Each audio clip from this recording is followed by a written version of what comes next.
सूतल रहेली सजरिया हो भंवरवा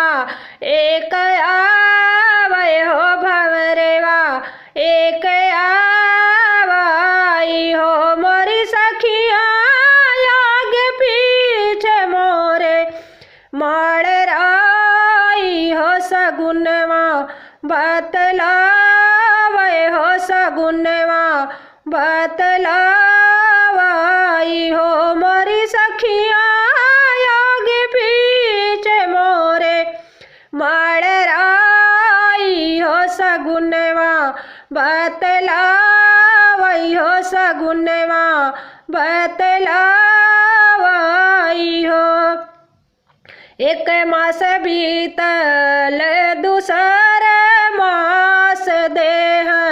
आलसावै होत देह आलसावै हो मोरी सखिया रही रही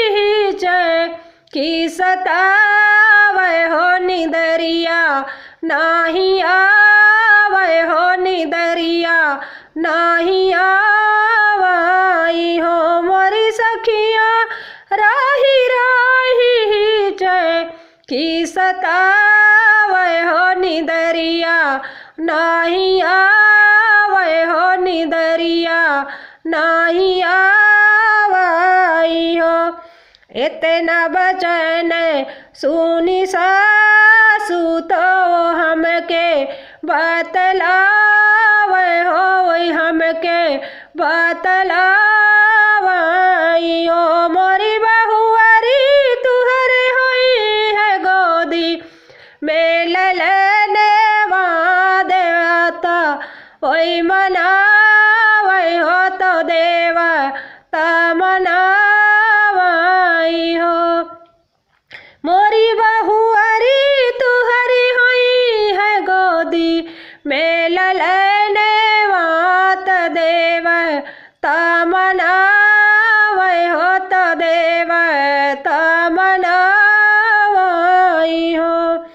सासू जे कहू न पावै हो ननद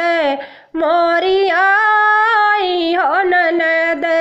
मोरी आवै हो मोरी भौजी कजरा के लगाई नेग कंगनवा हो कंगनवा हम लेबै हो कंगनवा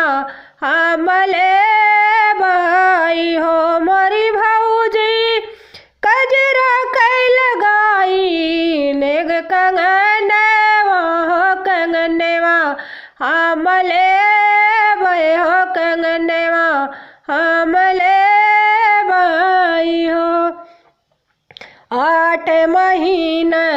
वाके बीतले हो तो नावा या के लागत हो तो नावा के लागत हो मोरी सखिया होत भर जाने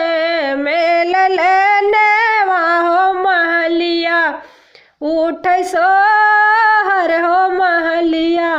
उठ सोहर हो मोरी सखिया होत भर जान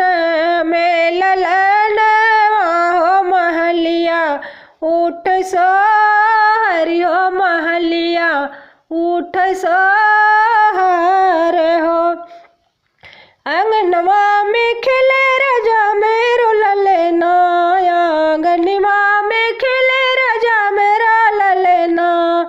मेरा ललना राजा मेरो ललना आंगनवा में खिले राजा मेरा ललना आंगनवा में खिले राजा मेरा ललना। सासू जाई है देवता मनई है सासू जाई है देवता मनई है नई पियरी राजा नई पियरी सासुरानी के देवै राजा नई पियरी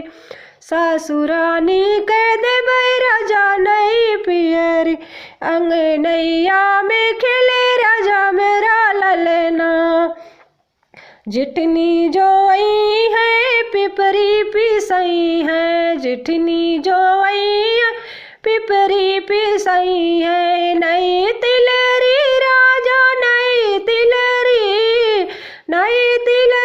राजा नई तिलरी जेठानी के देवै राजा नई तिलरी जेठानी के देवै राजा नई तिलरी। आंगनवा में खिले राजा मेरा ललना ननदी जो आई है कजला रचाई है ननदी जो आई है